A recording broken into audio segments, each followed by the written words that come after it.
Good morning students. आज ये force on A charge का लास्ट टॉपिक है आपका motion of A charge particle inside a uniform magnetic field. तो आप सभी को मालूम है कि जब चार्ज पार्टिकल मोशन में होता है तो अपने अराउंड इलेक्ट्रिक फील्ड के साथ साथ मैग्नेटिक फील्ड भी बनाता है। लास्ट वीडियो में हम लोगों ने डिस्कस किया था कि उस पर टोटल फोर्स कितना लगता है। इस फोर्स को क्या बोला था? Lorentz force. तो जब इलेक्ट्रिक फील्ड बनाएगा तो उस पर क्यू ई फोर्स लगेगा, E equal to F upon Q, then F equal to Q E. And magnetic force कितना होता है? Q V B sine theta. तो जो मैग्नेटिक फोर्स होता है, आपको पता होगा कि जब magnetic field lines north to south जाती हैं और इंटरनली साउथ टू नॉर्थ यानी क्लोज लूप बनाती हैं, तो वो जो लूप बनता है क्लोज लूप जो बनता है, उसके कारण जो चार्ज पार्टिकल होता है वो उसको सर्कुलर मूव कराता है। यानी मैग्नेटिक फील्ड के कारण कोई चार्ज पार्टिकल सर्कुलर घूमता है। तो आप सबको पता होगा 11th में आप लोगों ने पढ़ा था कि विदाउट सेंट्रीपिटल फोर्स कोई भी चार्ज पार्टिकल या कोई भी बॉडी सर्कुलर नहीं घूम सकती। तो ये सेंट्रीपिटल फोर्स कैसा फोर्स होता है? जो टुवर्ड द सेंटर वर्क करे। जब जिस सर्किल में जिस पाथ पे कोई भी पार्टिकल घूम रहा है तो टुवर्ड द सेंटर जो फोर्स लगता है उसे सेंट्रीपिटल फोर्स कहते हैं। तो यहाँ पे जो मैग्नेटिक फोर्स लग रहा है चार्ज पार्टिकल पे, यही इसको सेंट्रीपिटल फोर्स प्रोवाइड करा रहा है, क्योंकि यही रिस्पॉन्सिबल है सर्कुलर घुमाने के लिए। ये v वेलोसिटी से m मास का कोई पार्टिकल क्लॉकवाइज घूम रहा है, उस पर जो फोर्स लगेगा वो toward the centre of the circle है और मैग्नेटिक फील्ड वर्टिकली अपवर्ड है। तो यहाँ पे जो मैग्नेटिक फोर्स है ये इस चार्ज पार्टिकल को सेंट्रीपिटल फोर्स प्रोवाइड कराएगा। तो now we know that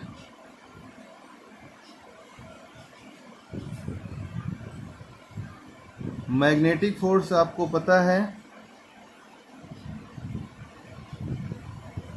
equal to Q V B sine theta and centripetal force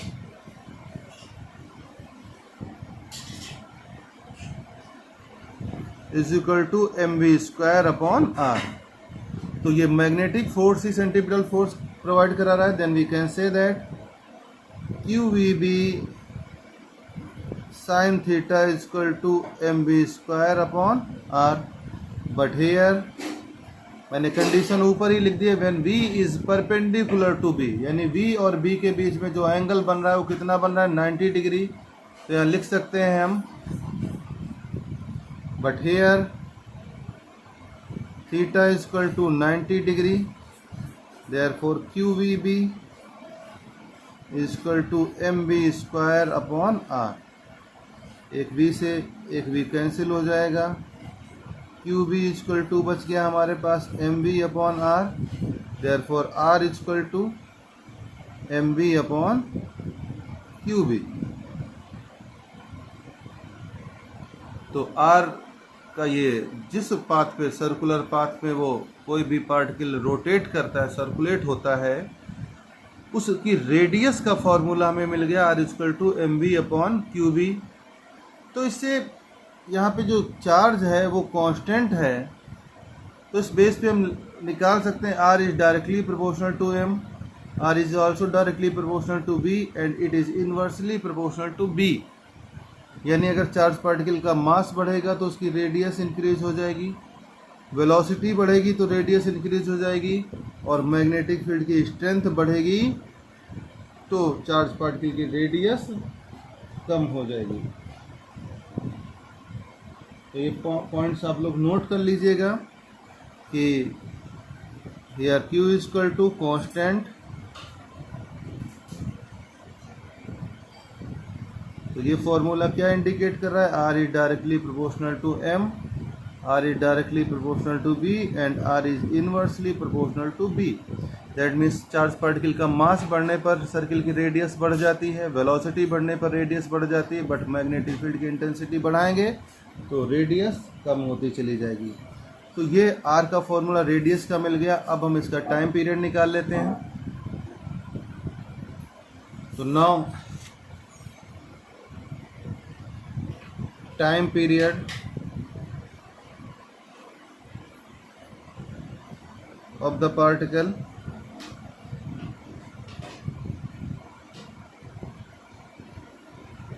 तो यहाँ पे टाइम पीरियड क्या होता है, time equal to displacement upon velocity. तो टाइम पीरियड यानी कंप्लीट वन ऑसिलेशन का निकालेंगे।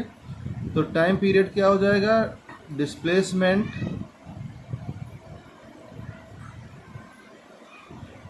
या distance in one circle upon velocity. तो यहाँ पे t इक्वल टू मिल जाएगा, अगर r रेडियस है सर्कल की तो उसका डिस्प्लेसमेंट या डिस्टेंस उसके सर्कमफरेंस के इक्वल हो जाएगा, यानी 2 pi r upon velocity v। But r equal to अभी हम लोग पढ़ चुके हैं mv upon qv। Therefore t equal to 2 pi r की वैल्यू पुट कर दीजिए, mv अपॉन qv, तो v इंटू qv। तो v से v कैंसिल हो गया, t इक्वल टू मिल गया 2 पाई m अपॉन qv। तो ये इससे एक चीज़ रिजल्ट निकल के आया टाइम पीरियड से कि जो टाइम पीरियड है पार्टिकल का वो वेलोसिटी पे डिपेंड नहीं करता। तो लास्ट मैंने अभी वीडियो में बताया था कि r is directly proportional to v। यहाँ पे r जो है वो v के डायरेक्टली प्रोपोर्शनल है। तो जैसे जैसे वेलोसिटी इंक्रीज होती चली जाएगी वैसे वैसे सर्किल की रेडियस भी बढ़ती चली जाएगी। तो जैसे जैसे वेलोसिटी बढ़ेगी उसको ज़्यादा पाथ कवर करना पड़ेगा, क्योंकि रेडियस बढ़ेगी तो टाइम पीरियड कांस्टेंट रहेगा। टाइम पीरियड वेलोसिटी पे डिपेंड नहीं करेगा। तो टाइम पीरियड हो गया। नाउ फ्रीक्वेंसी, नाउ एंगुलर, इसकी एंगुलर फ्रीक्वेंसी निकाल लीजिए।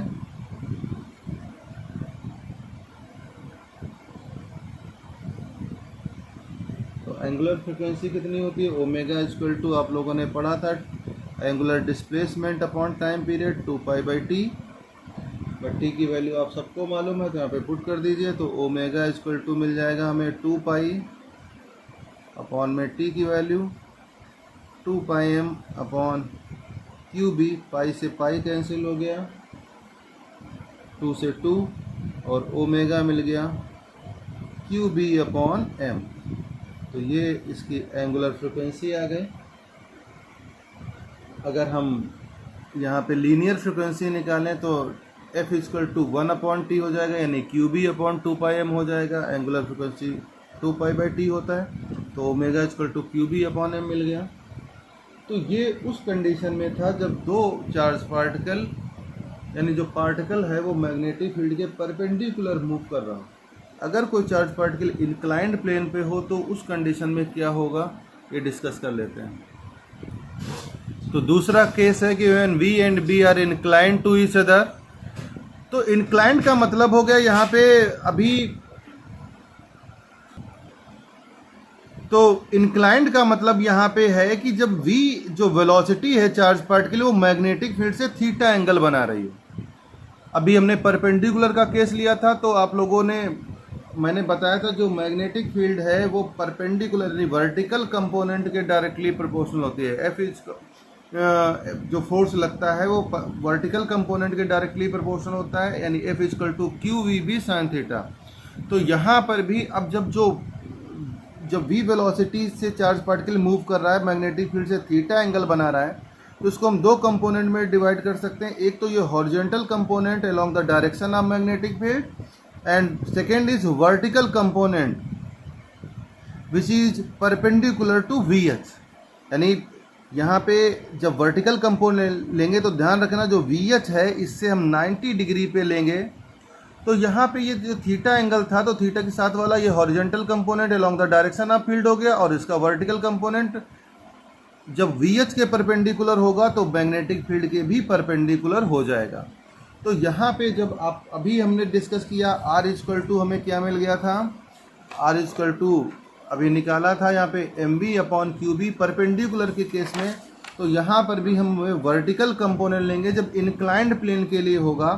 तो उस कंडीशन में R equal to M V था, तो यहाँ पे M V N upon Q B, यानी अब कौन सा कंपोनेंट ले लिया हमने, वर्टिकल कंपोनेंट। तो यहाँ पे r इक्वल टू हमें मिल गया M V sine theta upon Q B.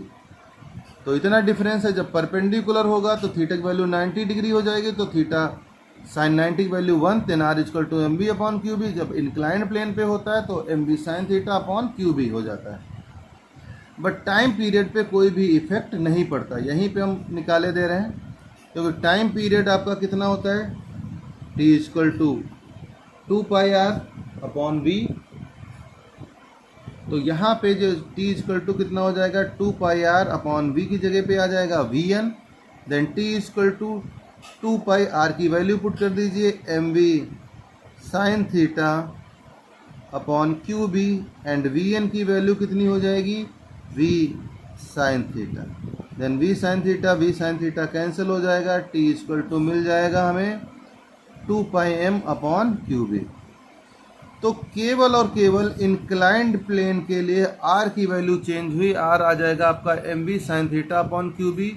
इसमें अगर परपेंडिकुलर केस है तो थीटा 90 पुट कर देंगे तो r equal to M B upon Q B आ जाएगा। अगर 45 पे है तो साइन 45 वैल्यू पुट करेंगे, बट टाइम पीरियड में कोई भी इफेक्ट नहीं पड़ता है। तो दोनों केसेस हो गए। ये चैप्टर आपका ख़त्म हो गया। साइक्लोट्रॉन आपके सिलेबस में नहीं है, इस बार डिलीटेड पार्ट में है। इसके कुछ क्वेश्चंस हैं वो कराएंगे, और नेक्स्ट आपका इलेक्ट्रोमैग्नेटिक इंडक्शन स्टार्ट होने वाला है। हाफ अर्ली तक यही आपका सिलेबस में था। एक टॉपिक और बचा हुआ है, फोर्स ऑन ए करंट, ये क्लियर कर लेंगे, और उसके बाद में इलेक्ट्रोमैग्नेटिक इंडक्शन आपका स्टार्ट हो जाएगा। Thank you.